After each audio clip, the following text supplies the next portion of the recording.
음악감독주의자는 오영칠 선생님, 여기서 시작했던 오영칠 선생님이십니다. 모셨는데 11월 말 주간에 필리핀 선교를 가요. 한 20년 가까운데 마닐라부터 시작해가지고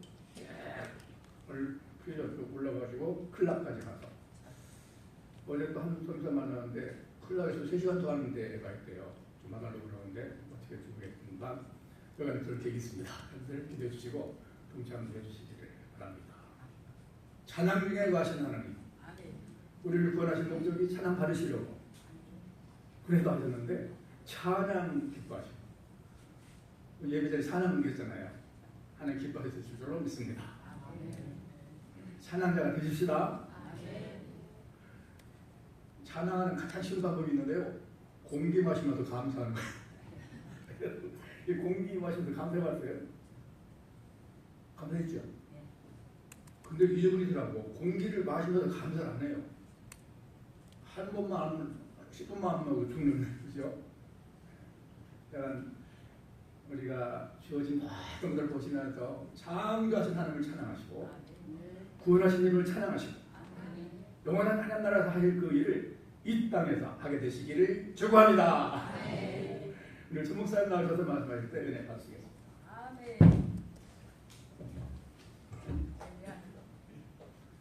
할렐루야.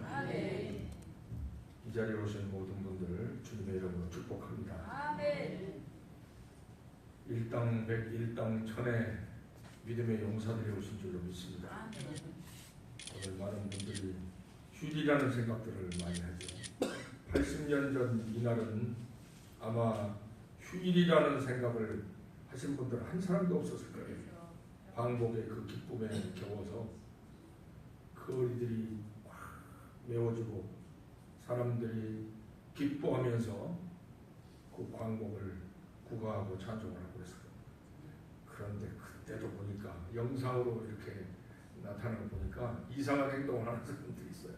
자유라고 하면서 다른 사람 때려패는 사람도 있고, 자유를 얻었다고 하면서 남의 집 앞에서 볼일을 보는 사람도 있고, 뭐 이런 사람들이 있더라고요. 아무튼 광복을 주신 하나님을 찬양하고 하나님께 감사와 영광을 돌립니다. 그런데 실제로 지난 80년 동안 하나님께서 주신 광복을 우리가 잘 관리하고 이 광복을 더 잘 키워나가서야 되는데, 물론 하나님의 은혜로 지난 80년 동안에 남의 나라 앞제에 있던 나라가 세계 10위권 안에 들어가게 되고, 어디든지 가면은 한국 사람들 이제 그 뭐 K-팝도 유명하고 우리 한국이 유명한 나라가 된 것은 사실입니다. 그런데 영국이 가장 어려울 때 전 국민이 우울증 지수가 약 40% 정도 됐다고 하거든요. 그런데 오늘날 어떤 분이 어느 학자가 한 말이 오늘날 우리 한국인들의 우울증 지수가 55%라네요. 그러니까 여기 계신 분들 중에도 어떤 분들은 지금 우울감이 가득 채워져 있는 그런 분이 혹 계실지 모릅니다. 이런 상황들은 왜 왔을까? 저는 오늘 이 본문에서 그 답을 찾을 수가 있었습니다. 나를 사랑하는 자들이 나의 사랑을 받을 것이고 나를 간절히 찾는 자가 나를 만나리라. 그러니까 하나님께서 우리에게 요구하시는 것은 우리나라의 독립을 얻어서 자유민주 국가로서 마음 놓고 마음대로 사는 것, 그걸 하나님이 원하시는 것이 아니라 민주국가가 궁극적인 목표가 아니라 자주 독립국가가 궁극적인 목적이 아니라 하나님께 속한 자로 사는 것, 하나님의 사람으로 사는 것, 하나님의 사랑을 알고 깨닫고 하나님을 사랑하고 그리고 하나님을 찾고 하나님 안에서 살고 하나님과 교통하며 살고 하나님의 말씀에 순종하며 살고 이런 백성이 되는 것을 하나님께서 우리 각 사람에게 원하시고 또 각 나라에 하나님이 그것을 원하신다라고 하는 것을 우리가 성경을 통해서 볼 수가 있습니다. 그런데 인간들은요, 그런 하나님께서 원하시는 나라를 이룬 때가 거의 없습니다. 거의 없어요. 심지어는 다윗이 통치하는 그 시절에도 보면 죄가 차 있었습니다. 그러니까 한 번도 인간이 다스리는, 인간이 왕이 되고 인간이 제사장이고 인간이 학자가 되고 가르치고 인간이 중심이 되어서 세워진 나라 속에서는 한 번도 하나님을 기쁘시게 하는 나라가 되어진 적이 없었습니다. 근데 개별적으로는 있었던 것 같아요. 개별적으로는 있었기 때문에 하나님께서는 그 개별적으로 하나님을 사랑하고 하나님을 찾는 자들에게 분명히 약속하신 대로 상을 주셨습니다. 여러분, 일단 우리가 개별적으로 하나님을 뜨겁게 사랑하는 은혜 속으로 들어가기를 소원하시기 바랍니다. 우리가 개별적으로 하나님을 찾고 더 찾는 그런 저와 여러분이 되어야 될 줄 믿습니다. 그리고 더 나아가서 공동체적으로 하나님을 뜨겁게 사랑하고 그리고 하나님을 뜨겁게 찾고 그리고 그 말씀에 순종하고 나가는 그런 공동체를 이루기를 소원하면서 나간다면 그 사람들이 진정한 애국자들인 줄로 믿습니다.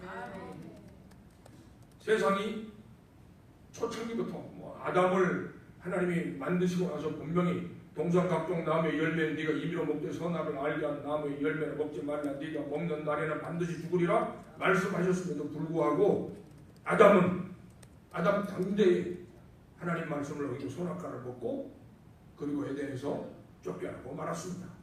그리고 아담과 하와 사이에서 난 그 아들들 가운데서 살인사건이 벌어지게 되고 그러니까 얼마나 세상이 순식간에 타락했는지 모릅니다. 그래서 그 하나님께서 사람을 만드신 후 그 창세기로 이렇게 연대로 쭉 계산을 보면 1650년경 되었을 때 하나님 만드시고 사람 만드시고 1650년경 되었을 때 홍수 심판이 오는데 그 홍수 심판 때에 하나님의 말씀을 잘 믿고 순종하는 한 사람 노아가 있었습니다. 이 노아는 온 세상이 물로 심판을 받을 때 노아와 그 가족들은 구원을 받게 됩니다. 물론 그 할아버지 에녹 할아버지는 65세 무드셀라를 낳고 무드셀라를 낳은 후 300년 동안 하나님과 동행하며 자녀를 낳고 다른 사람들과 함께 세상 속에서 살았지만은 그러나 그는 항상 하나님을 사랑하고 하나님을 찾고 하나님 말씀에 순종해서 300년을 지내다가 온 세상 사람들은 타락된 모습으로 살고 있었는 그런 가운데에서 하나님은 어느 날 에녹을 불러서 데려가시게 되죠. 하나님께서 에녹을 데려가심으로 그가 세상에 다시 있지 아니하더라. 이 세상에 무덤이 없는 단 하나의 사람, 단 한 사람, 물론 예수님은 빼놓고 예수님은 무덤이 있으나 빈 무덤이 되셨지만은 에녹은 무덤 자체가 없는 그런 모습이 되었던 거 아니겠습니까? 저와 여러분이 한번 기대해 볼 만한 일인 것 같아요. 주님, 제가 살아있을 때 코로 호흡하고 있을 때 주님이 오시면 좀 무덤 만들지 않고 주님 품으로 바로 들어갔으면 좋겠습니다. 그런 소원을 한번 될지 안 될지는 모르죠. 될지 안 될지 모르지만 그런 소원을 한번 우리가 가져봄직한 일이다. 그 인류 역사가 이렇게 쭉 진행되어 오면서 보면은 이제 성경 속에서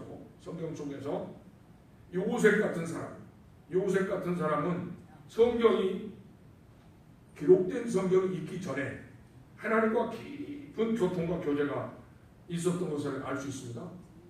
요셉이 읽을 수 있는 성경이 없었습니다. 요셉이 읽을 수 있는 성경이 없었는데도 요셉은 하나님과 깊은 교통을 한 것이죠. 하나님을 사랑했고 하나님을 찾았던 것이죠. 그러니까 창세기 45장에서 형들이 요셉 앞에서 막 벌벌 떨고 있지 않습니까? 은장이 그 베냐민의 이미 작전된 그 계획대로 된 것이니까 베냐민의 곡식자루에서 은장이 나왔으니까 요셉의 은장이 나왔으니까 형들은 벌벌 떨고 있는데 요셉이 말합니다. 형님들, 나는 요셉입니다. 당신들이 팔아버린 요셉이요. 그러나 형님들 두려워하지 마십시오. 하나님께서 당신들과 당신들의 가족들을 살리시기 위해서 먼저 나를 이곳에 보내셨습니다. 이제 염려하지 마십시오. 두려워하지 마십시오. 하나님이 하셨다고 답을 말하는 것은 요셉이 굉장히 똑똑하고 굉장히 영리해서 그런 답을 얻었을까요? 하나님께서 가르쳐 주셨기 때문입니다. 하나님께서 가르쳐 주시지 않고 그런 말을 할 수가 없습니다. 그럼 하나님이 가르쳐 주셨다면 요셉은 하나님과 교통이 있었다는 것이죠. 요셉은 하나님을 사랑하고 찾는 사람이었다는 것을 이 말을 통해서 볼 수 있죠. 50장에서도 창세기 50장에서 보면 아버지 야곱이 돌아가신 다음에 계속 형들은 불안하고 걱정스러워서 혹시 총리가 된 우리 동생이 이제 아버지 돌아가셨으니 우리 죽여버리는 거 아니야? 하고 벌벌 떨고 있을 그런 상황이죠. 형들이 요셉을 찾아갔습니다. 우리 아버지가 살아계실 때에 당신더러 우리를 보복하지 말라고 말씀을 부탁하고 하셨어요. 그런 말 하려면 뻔한 거짓말 아닙니까? 그런 말 하려면 야곱이 요셉한테 말하지 형들한테 그 말을 왜 하겠어요? 이건 논리가 안 맞는 말이에요. 거짓말은 이렇게 항상 뭔가 이렇게 허점이 있어요. 허점이 완벽한 거짓말은 없죠. 그런데 요셉이 굉장히 그 엄격한 사람 같으면은 형들한테 형님들 그런 새빨간 거짓말하지 마세요. 아버지가 그런 말씀하시라면 나한테 하시지 왜 형님들한테 하시겠어요? 그러면서 핀잔을 줄만도 해요. 저 같으면 그랬을지 모르겠어요. 그런데 요셉은 함께 울어버려요. 함께 우는 거예요. 형님들의 마음이 얼마나 불안합니까? 내가 그동안에 17년 동안 우리 아버지가 130에 147세 돌아가실 때가 17년 동안 내가 형님들을 정말 정성껏 모신다고 모셨는데 요셉의 마음에는 그런 생각이 있었을 것 아닌가 그런 생각이 들어요. 내가 정성껏 형님들을 모신다고 모셨는데 그래도 부족했던 것 같습니다. 그러니 형님들의 마음이 나로 인해서 아직도 불안해하신 것 같군요. 하면서 함께 울어주는 거죠. 나로 인해서 형님들 불안해하지 마십시오. 염려하지 마십시오. 형님들도 내가 보호하겠고 형님들의 자식들도 내가 보호하겠습니다. 그러니 염려하지 마십시오. 함께 울어주면서 이렇게 말하는 요셉. 요셉의 인격 때문에 그럴까요? 공자도 이렇게 못했을 거예요. 공자가 어느 날 배가 고팠어요. 며칠 동안 굶었습니다. 며칠 동안 굶었는데 자러 가는 제자가 어디서 쌀을 구해다가 밥을 했습니다. 밥을 해서 이제 밥이 거의 다 돼가. 그걸 공자가 못 참겠는 거예요. 언제 밥이 들어오나? 그러고 이제 이렇게 문통으로 이렇게 내다보니까 자루가 밥 뚜껑을 딱 열더니 밥을 한 덩어리를 집어서 이렇게 자기 입에다 넣는 거예요. 그래서 저는 말아 스승한테 먼저 밥을 올리지 않고 지 배고프다고 지가 먼저 밥을 먹네. 그러면서 이제 자루와 밥을 차려서 선생님 하고 올리니까 밥을 먹으면서 자로야. 일성인들은 밥을 지으면 먼저 어른을 공경해야 한다고 말씀을 하셨다. 그렇게 말하니까 자로가 딱 알아들었어요. 아, 내가 밥 뚜껑 열고 밥 떠먹는 거 우리 선생님 보셨구나. 그러면서 선생님, 그런 게 아니고 사실은 마침 밥이 잘 됐는지 보려고 이렇게 뚜껑을 여는데 집이 허름한 집이라서 천정에서 흙덩어리가 떨어졌다는 거예요. 그 흙덩어리가 떨어진 밥을 버리기가 아까워서 흙을 털고 자기가 먹고, 흙덩어리 떨어진 밥을 선생님 들여줘서 제가 이렇게 했습니다. 그랬더니 선생님이 이번에는 미안해졌어요.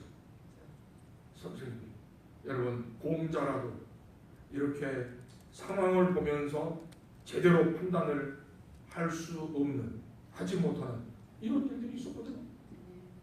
그런 사람을 세상 사람들은 성인이라고 해요. 세계 뭐 몇 대 성인이라고 해요. 성인. 그런데 요셉은 요셉이 언제 가서 글 공부했다는 얘기가 없어요. 어느 스승을 만나서 스승으로부터 배웠다는 얘기가 없습니다.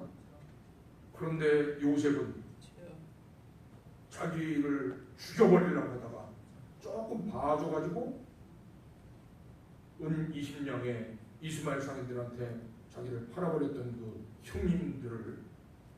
형님들에 대한 보복하지 않으려고 내가 참 보고 싶지만 내가 참아주겠어, 이런 정도가 아니라 그 형님들이 동생의 보복을 받을까봐 두려워 떠는 모습을 보면서 같이 울어줄 수 있는, 이건 인간에게서 찾을 수 있는 마음이 아닙니다.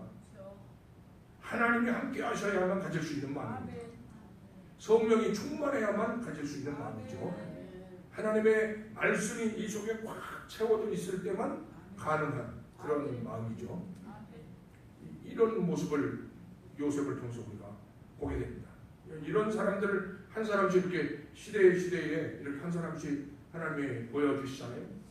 모세 같은 사람들, 엘리야 같은 사람들, 그 시대에 그 독특한 인물들을 한 사람씩 보내시면서 하나님께서 우리들에게 원하시는 것이 무엇인지를 성경을 통해서 보여주고 계십니다. 그런데 그것이 바로 오늘 이 본문 말씀. 너희들이 나를 사랑하기를 원해. 그리고 너희들이 나를 간절히 찾기를 나를 원한다. 하나님께서는 사랑에 목말라서 그러시는 걸까요? 굉장히 이기심이 많아서 그러실까요? 그런 게 아니고 하나님께서 하나님이 가지신 모든 것들을 자기 자녀로 삼으신 우리들에게 다 주고 싶어 하시는 거죠. 다 주고 싶어 하세요. 하나님이 가지신 게 얼마나 많습니까? 대초에 하나님이 천지를 창조하시니라. 땅이 혼돈하고 공허하며 흑암이 기쁨이 있고 하나님의 영은 수면에 오래 가시니라. 하나님 성부 성자 성령 삼위의 하나님께서 보이는 세계와 보이지 않는 세계를 다 만드셨는데 그 세계를 우리들에게 주셔서 누리게 하고 싶어 하시는 거죠. 하나님이 지으신 모든 세계를 다 소유하고 누리는 은혜 속에서 저와 여러분이 살기를 원하시고 그 가운데서 하나님과 교통하는 그런 삶을 살게 되기를 하나님께서 우리에게 원하시는 것이죠. 그래서 그렇게 하려면은 너희가 나를 사랑해야 된단다. 그런데 문제는 우리가 하나님을 사랑할 수 있는 존재가 못 된다는 게 문제예요. 우리가 하나님을 사랑할 수 있는 존재가 못 돼요. 그래서 주님께서 성경을 주신 줄로 믿습니다. 어떻게 우리가 하나님을 사랑할 수 있느냐? 하나님의 사랑이 우리에게 부어졌을 때, 하나님이 나를 이렇게 사랑하셨구나 하고 부어졌을 때, 그럴 때에 내가 하나님의 사랑을 지금까지 받고 살았구나. 그걸 내가 몰랐구나. 이 놀라운 하나님의 사랑을 내가 받았으니 나도 하나님께 사랑을 표현하면서 사는 것이 마땅하구나. 거듭남의 경험을 하신 분들은 모두 다 이런 경험들을 다 하시게 되잖아요. 모두 다 이런 경험을 하시게 되죠.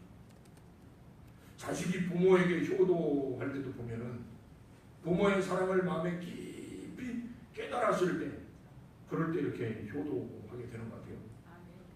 어렸을 때 제 그 아버님하고 어머님이 이상가족으로 계시고, 그러면서 어머니가 9명의 자식들을 거느리다 보니까 때때로 우리 어머니가 굉장히 그냥 엄격하게 자식들을 그냥 혼내기도 하고, 그러면서 저도 혼이 많이 났던 그런 이제 초등학교 4학년 그런 분위기였어요. 어머니한테 혼나는 빈도수가 너무 많으니까 어린 철딱선이 없는 제가 속이 상해서 나 어머니로부터 떠나고 싶다는 생각이 들었어요. 근데 하나님이 그때 하나님 안 믿고 이제 불교를 믿고 있었는데 하나님이 응답을 해주셨어요. 그래서 어느 날 아버지가 나만 데리고 떠나겠다는 거예요. 나만 데리고 이제 아버지 계신 곳으로 가고 싶다는 거예요. 그래서 어머니가 저에게 이제 물었어요. 아버지가 너만 데리고 가겠다고 하는데 가겠느냐? 어머니 마음속에는 안 가요 라는 대답을 하기를 어머니는 기대하셨던 것 같은데, 나는 예 가겠습니다 그랬어요. 그랬더니 어머니의 표정이 굉장히 섭섭하고 어두운 표정이 되는 것을 제가 읽을 수가 있었어요. 맨날 야단치더니, 맨날 나 혼내더니, 나 미워할 줄 알았더니, 이런 생각이 들었어요. 그리고 아무튼 나는 속으로 춤을 추면서, 꽁지춤을 추면서 아버지를 따라갔어요. 아버지는 그때까지 나를 한 번도 야단친 적이 없는 분이거든요. 9명의 자녀들 중에서 저를 제일 사랑한다고 왜 그렇게 교육자이시면서도 편애를 하셨던지 몰라요. 그러면서 17살 될 때까지 아가야 제 이름도 안 부르고 아가라고 부르시면서 그렇게 사랑하셨어요. 그래서 아버지를 따라간다는 게 저로서는 너무 참 좋은 거였어요. 그래서 아버지를 따라가서 한 2년 동안 맘대로 살았어요. 그대로 맘대로 살았더라면 아마 제가 지금쯤 어디 감옥살이를 하고 있을지 모르겠어요. 그런데 2년쯤 지났어요. 2년쯤 지났는데 느닷없이 어머니가 아버지하고 저하고 살고 있는 곳을 찾아오셨어요. 찾아와가지고 아무 말도 하지 않고 저를 안아주셨어요. 안아주는데 어머니가 안고 있는데 머리가 뜨거워지는 거예요. 머리가 뜨거워져. 그래서 이게 뭐지? 했더니 어머니의 그 뜨거운 눈물방울이 내 머리로 뚝뚝뚝 떨어지는 거예요. 아무 말도 없이 그 뜨거운 눈물방울을 떨어뜨리는 그 어머니의 눈물은 제 속에 어마어마한 그런 막 폭풍 같은 그런 엄청난 아우성을 친 거예요. 내가 너를 사랑한다 이러더라. 내가 너를 얼마나 보고 싶었는 줄 알아? 내가 너를 얼마나 사랑하는 줄 알아? 어머니의 사랑이 그냥 그 눈물 몇 방울로 제 가슴 속에 쏙 들어왔어요. 거기서 제가 어머니의 사랑을 깨닫게 됐습니다. 그리고 그 후로부터는 내가 어머니 속 안 썩여야지. 정말 어머니한테 내가 효도해야지. 그렇게 생각합니다. 물론 제 생각으로는 내가 정말 아버지 어머니한테 효도를 잘하고 싶었는데 효도를 다 못한 것이 항상 이 마음속에 아픔이 되고 있는데 주변에서 형제들은 말해요. 그래도 네가 아버지한테나 어머니한테 제일 효성스러웠다고 그렇게 얘기를 해요. 형들은 그렇게 말하지만 제 마음속에는 너무나 죄송스럽고 너무나 부족한 것이 생각되는데 어쨌든 그날 이후로는 효도하겠다는 마음은 변함이 없었던 것 같아요. 절대로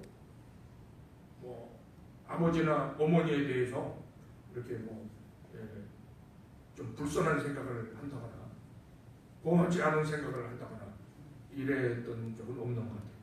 예수님을 만났을 때도 그런 것 같아요. 예수님을 만났을 때 하나님을 만나기 전에는 그냥 내가 부처가 돼가지고 불경에 보면 그런 게 있거든요. 고타마치 타르타가 저 히말라야 산 보리수 나무 아래서 도를 깨달았어요. 생자는 필멸이요 회자는 종이라. 도를 깨달았어요. 도를 깨달았더니 제석천왕, 제석천왕이 한자로 제석천왕은 이제 불교에서 말하는 창조주 하나님, 조물주 창조주 하나님을 제석천왕이라고 부르는데 제석천왕이 와가지고 부처 앞에 절을 했다네. 난 굉장히 부러웠어요.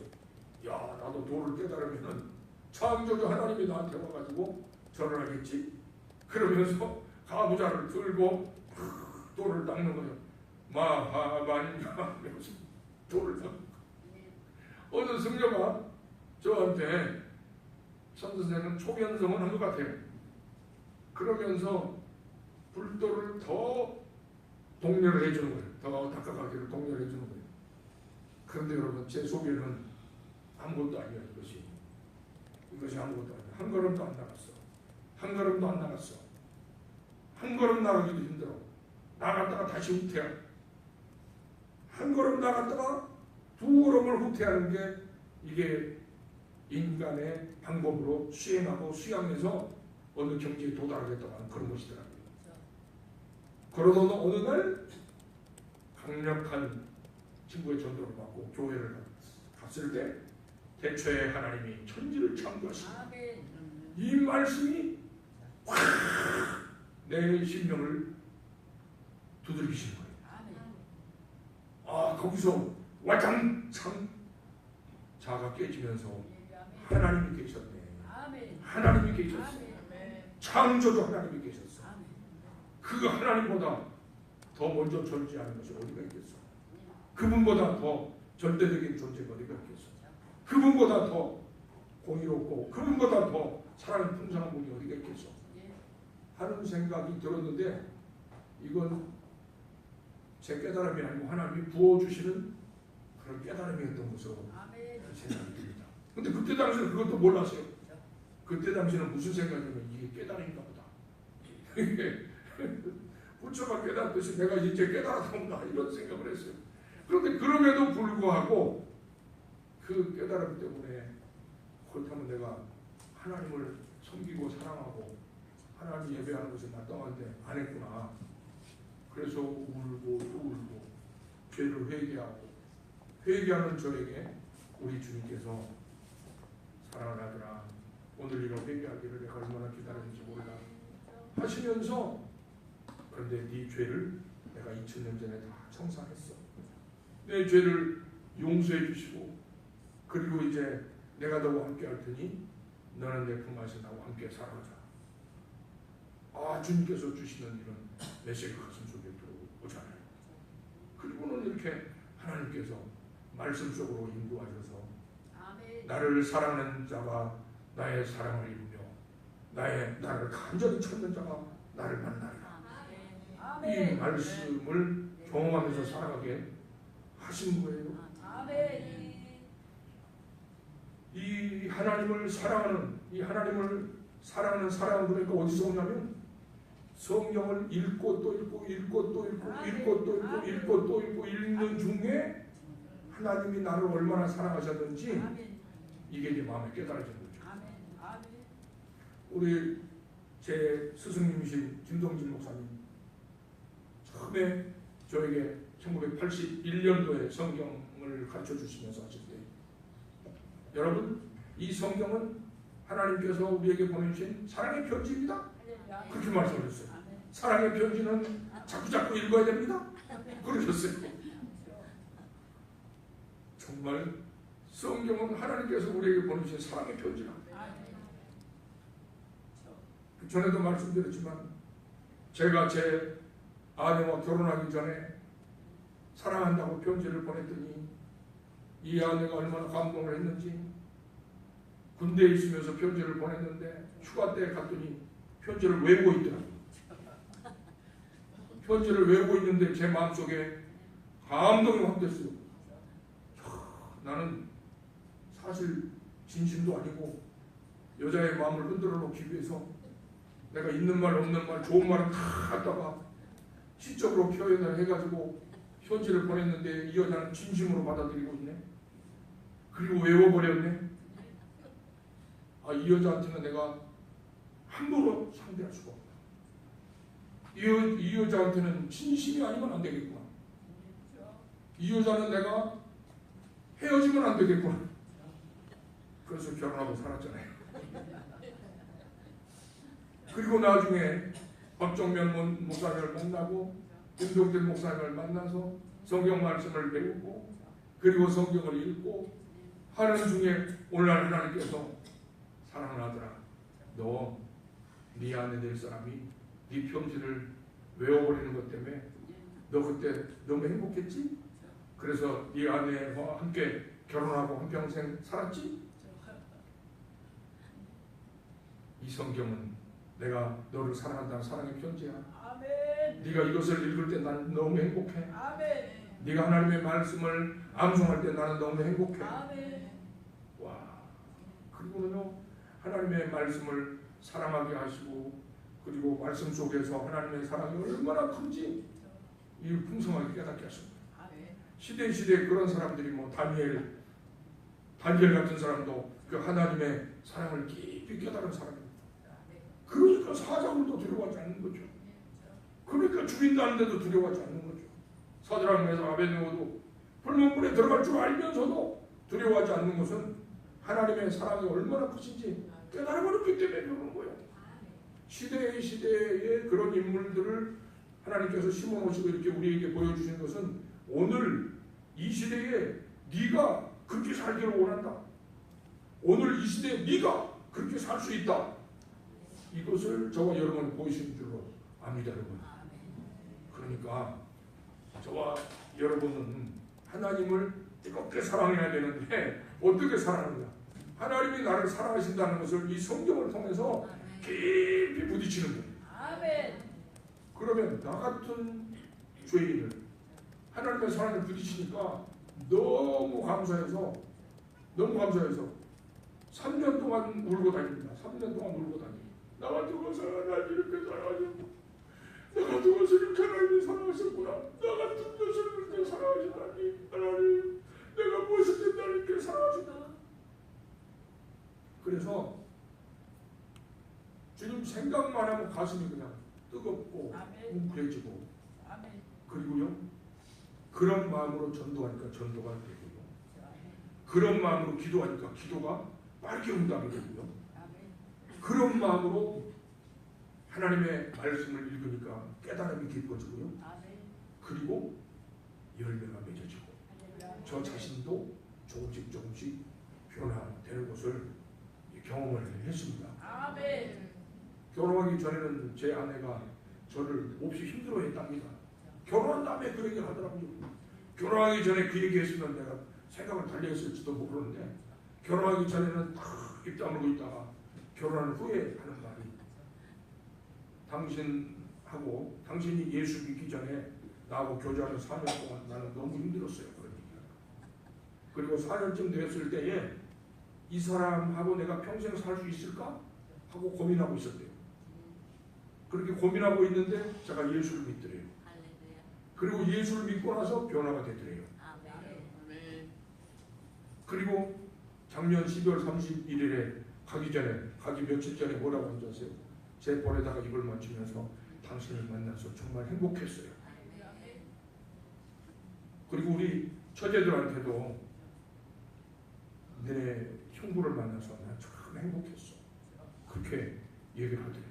내가 가고 난 후에도 형부 모른 척 하지 말고 때때로 가서 청소도 해주고 밥도 해주고 그러니까 이게 어떻게 된 거냐? 하나님의 말씀이 제 안에 들어오셔서 저를 변화시키신 거야.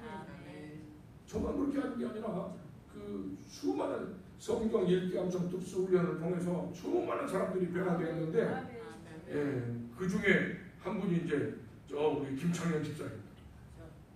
김창현 집사님 6차 때 오셨나요? 예. 김창현 집사님 6차 때 오셔가지고 김창현 제 무서운 분입니다. 동생이 형님을 무시해? 형제 두 분이 동생이 장남이 김창현 제 장남이고 동생이 한 분 있는데 동생이 형님 몰래 아버지 뭐 이렇게 아무튼 형님을 무시하는 행동을 했어. 그랬더니 그냥 아버지 제삿날 공기총에다가 산탄총 장전해가지고 동생을 죽여버리려고 했던 사람이에요. 그랬던 분이지만 주님께서 저 아들을 변화시키셔서 지금은 얼마나 말씀을 사모하시는지 몰라요. 당신 다니는 교회 교인들한테 성경 읽게 하려고요. 돈도 많은 분도 아니면서 성경 수십 권을 사가지고 교인들한테 나눠주고 주일 예배 후에 성경 같이 읽죠. 성경을 사모하는 그런 분으로 변화시켜 주시고 성경 속에서 주님의 음성을 듣고 주님을 만나니까 이렇게 변화되는 게 나타나는 거죠. 나를 사랑하는 자들이 나의 사랑을 입며 나를 간절히 찾는 자가 나를 만날 것이다. 11차 때 그 40년 만에 눈뜬 그런 분을 비로소 그분이 너무 이렇게 큰 소식이었기 때문에 11차 때 그분만 있는 줄 알았어요. 그때 나중에 이렇게 쭉 돌려보니까 11차 때 KBS 88제국관에서 처음으로 2,500명 정도가 모여서 성경 통독을 했거든요. 성경 통독을 할 때 알코올 중독에서 해방되신 분들도 수십 명이고 또 이 중독 증세 마약 중독이라든지 다른 뭐 약물 중독, 우울증 그리고 뭐 성중독 이런 중독 증세에서 해방된 분들이 상당히 많이 나오셨던 것이 나중에 이제 만난 분들을 중에서 나 그때 11차 참석에서 내가 이런 은혜를 받았습니다. 그런 간증들을 많이 들어봤습니다. 그러니까 여러분 이 성경은 그냥 읽으면은 안 읽은 것보다는 낫다. 그런데 성경을 읽을 때는 하나님의 사랑이 이 오늘 읽는 이 말씀 속에서 하나님의 사랑이 내 가슴 속에 깊이 깨달아지게 도와주십시오. 하나님의 사랑을 폭포수처럼 부어주시옵소서. 그리고 하나님의 사랑을 내가 만나고 그리고 내 속에서 하나님을 사랑하는 마음이 폭발해질 수 있도록 은혜 베풀어 주십시오. 그리고 이 말씀 속에서 하나님을 꼭 만나게 해 주시옵소서. 우리가 하나님을 육을 가진 우리 인간이 영이신 하나님과 인격적으로 구체적으로 만날 수 있는 방법은 이 말씀 속에서 만날 수 있습니다. 말씀 속에서. 오늘 그런 기대감을 가지고 하나님을 만나시게 되면은 오늘 이 8장에 보면 잠언 8장에 보면은 이런 사람들이 정치를 하면은 정치가 아주 훌륭한 정치를 하게 될 것이다. 그런 모델이 다윗 같은 사람이죠. 다윗 같은 사람이 정말 뜨겁게 하나님을 사랑하는 마음으로 정치를 했던 사람입니다. 그러니까 다윗은 이스라엘 역사 속에서 또 세계 역사 속에서 가장 아름다운 성군으로 그렇게 알려져 있죠. 경제인들이 경제 활동을 할 때도 이 성경 속에서 하나님을 깊이 만난 사람들이 경제 활동을 하고 사업을 하게 되면 형통하게 만들어 주시죠. 그러니까 우리가 잘 아시는 그 백화점 왕 존 워너메이커 같은 분들 너무 가난한 집안에서 태어나서 그렇지만 믿음의 어머니로부터 믿음을 전수받아서 9살 때 성경을 사는데 9살 때부터 남의 집 점원 생활하고 11살 때 성경을 사는데 그때는 성경이 참 귀했다고 해요. 성경을 사는데 할부로 샀대요. 그런데 그 성경을 열심히 읽었대요. 그리고 그 성경 말씀대로 순종하며 살려고 애쓰고 몸부림을 쳤답니다. 그리고 그가 70세가 되었을 때 70세 된 그 칠순잔치 자리에서 많은 사람들을 초청해놓고 여러분 오늘 이렇게 와주셔서 감사합니다. 나는 오늘 내가 가진 재산은 약 280조 정도 되는 우리나라 돈 280조 정도 되는데 그 중에서 내가 가장 귀하게 여기는 재산은 이것입니다 하고 성경을 보여주더라는 거예요. 그래서 가난하게 태어났지만은 성경을 할부로 사서 성경을 읽고 성경대로 삽니다. 그 원어민 그분이 우리나라의 그 YMCA 건물을 지어주는데 벽돌 값을 보내주리라고 그러신 분 아닙니까? 성경은 사랑하는 성도님들 그냥 한 번 읽고 지나가는 게 아닙니다. 오늘 시간이 있어서 그냥 읽고 지나가는 게 아니라 이 성경 속에서 우리는 주님의 음성을 들을 수 있습니다. 주님을 만날 수 있습니다. 오늘 여러분 정말 진심으로 아멘. 주님을 사모하고 사랑하고 주님 만나기를 찾고 원하는 그런 마음으로 이 성경을 읽으실 때에 저와 여러분의 인생 속에 놀라운 변화의 시간이 될 수 있습니다. 그런 은혜가 있으시기를 축복합니다. 좋으신 하나님 아버지, 오늘 말씀 속에서 주님의 사랑을 깊이 깨닫고 우리가 주님을 사랑하는 마음이 폭발하게 하시고 우리가 주님을 뜨겁게 간절하게 찾으며 주님을 깊이 만나고 우리의 삶의 전환점이 되는 은혜가 있도록 도와주시옵소서. 예수님 이름으로 기도드립니다.